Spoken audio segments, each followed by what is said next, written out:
Hi and welcome to my channel गोप्स। और आज की वीडियो में होने वाला है प्रपोजिशन टेस्ट। ये सबको 10 क्वेश्चंस दिए जाएंगे और 10 सेकंड्स का ही टाइम दिया जाएगा for answering each question. Answers और एक्सप्लेनेशंस भी दी जाएंगी। So let's get started with the first question. He wrote the letter dash pen with or bye.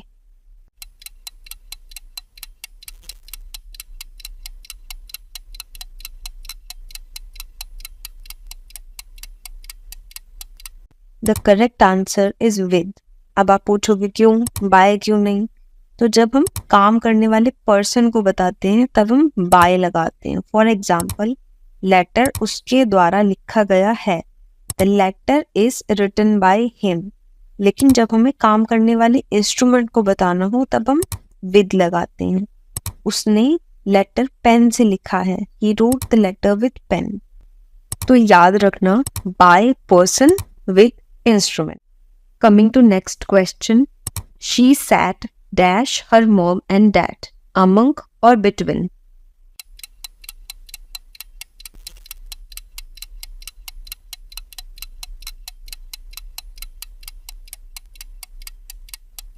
The correct answer is between. जब हमें दो लोगों के बीच में बोलना है तो हम between लगाते हैं। वो अपने मॉम डैड के बीच में बैठ गई।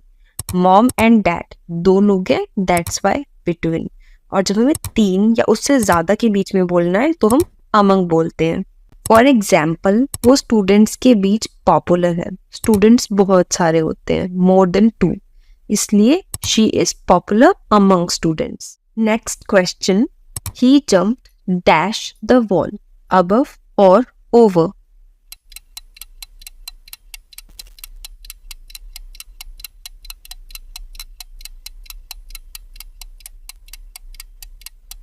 The correct answer is over. Now, what's the difference between over and above?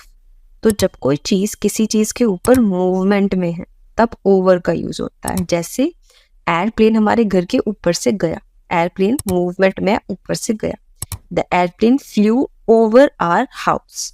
और जब कोई चीज किसी चीज के ऊपर है स्टैटिक पोजीशन में, बिना मूवमेंट के, बट टच नहीं कर रही, तब यूज होता है अबव। जैसे सिंक के ऊपर एक शेल्फ है, there is a shelf above the sink. Next, the cat went dash the room, in or into.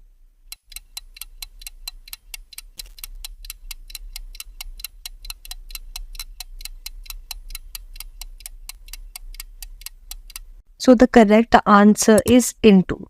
Why? उसके लिए इन और इनटू की यूजेस का डिफरेंस सीखते हैं। हम सबको पता है कि इनका मतलब में या के अंदर होता है। तो जब कोई चीज किसी चीज के अंदर होती है हम यूज करते हैं इन। जैसे बिल्ली कमरे में है, the cat is in the room. लेकिन जब कोई चीज बाहर से अंदर जा रही हो तब हम यूज करते हैं इनटू। जैसे क्वेश्चन में the cat went, now went मतलब गई। बिल्ली कमरे के अंदर गई तो मतलब पहले बिल्ली बाहर थी, फिर वो बाहर से अंदर गई। That's why the cat went into the room. एक और एग्जाम्पल ले रही हैं। वो पूल में कूद रहा है, बाहर से पूल के अंदर कूद रहा है। He is jumping into the pool. वो पूल में है, he is in the pool. Coming to the fifth question. I am putting the glass dash the table, on or onto.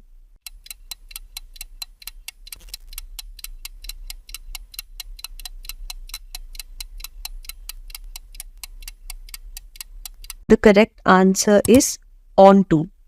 On का यूज होता है जब कोई चीज किसी चीज के ऊपर रखी हो। जैसे ग्लास टेबल पर रखा है, the glass is on the table. और जब कोई चीज कहीं रखी जा रही हो, मूवमेंट में हो, तब ऑन टू का यूज होता है। जैसे मैंने ग्लास टेबल पर रखा, नाउ मैंने रखा shows movement, so I put the glass onto the table. Same as in the case of in and into. Next question is, I am going dash the station, to or at.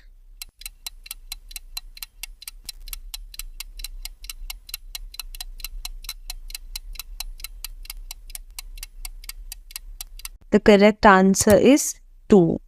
Eight का use किया जाता है जब हमें अपनी exact location बतानी हो। जैसे मैं स्टेशन पर हूँ, I am at the station, लेकिन जब हमें मूवमेंट बताना हो कि उस तरफ जा रहा हूँ तो हम टू का यूज करते हैं। Like in the sentence I am going, जा रहा हूँ to the station. Next, the cat is dash the chair, under और बिलो।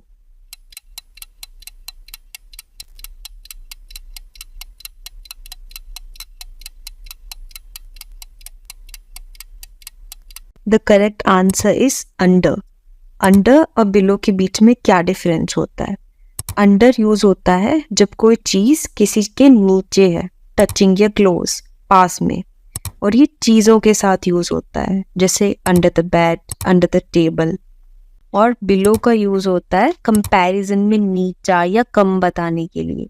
ये मेजरमेंट्स, लेवल्स और चार्ट्स में यूज होता है, जैसे आज टेम्परेचर 20 डिग्री से नीचे रहेगा, the temperature will remain below 20 degrees today.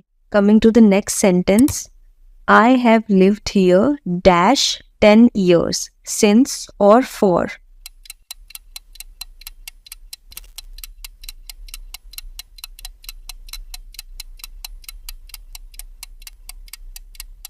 The correct answer is for.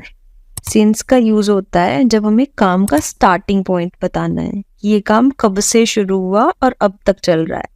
इसमें मेन बात ये होती है कि सिंस के साथ एग्जैक्ट पॉइंट ऑफ टाइम आता है, जैसे Monday, 6 AM, 2020, January, childhood etcetera. For का यूज होता है जब हमें टोटल ड्यूरेशन बताना है कि कितनी देर से काम चल रहा है। क्वेश्चन था मैं यहाँ 10 साल तक रहा, तो फर्स्टली 10 साल is not exact point of time, इसलिए इसके साथ सिंस आ ही नहीं सकता। सेकेंडली 10 साल तक, ये ड्यूरेशन बता रहा है, so we will use for. Example लेते हैं, मैं यहाँ 2010 से रह रहा हूँ, मैं यहाँ 10 साल से रह रहा हूँ, तो मैं यहाँ 2010 से रह रहा हूँ। 2010 इज एग्जैक्ट पॉइंट ऑफ टाइम, साथ ही साथ 2010 से स्टार्टिंग पॉइंट है, so I have been living here since 2010।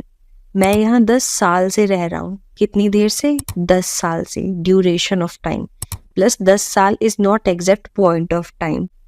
So, I have been living here for 10 years. Now, he sat dash me, beside or besides.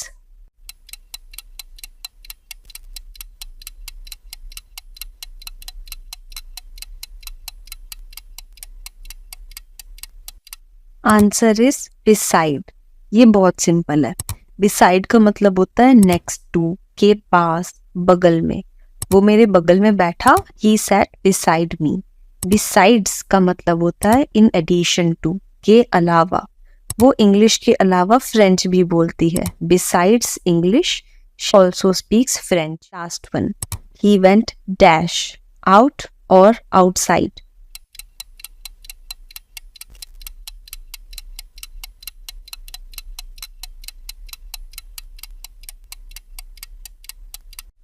The correct sentence would be he went out.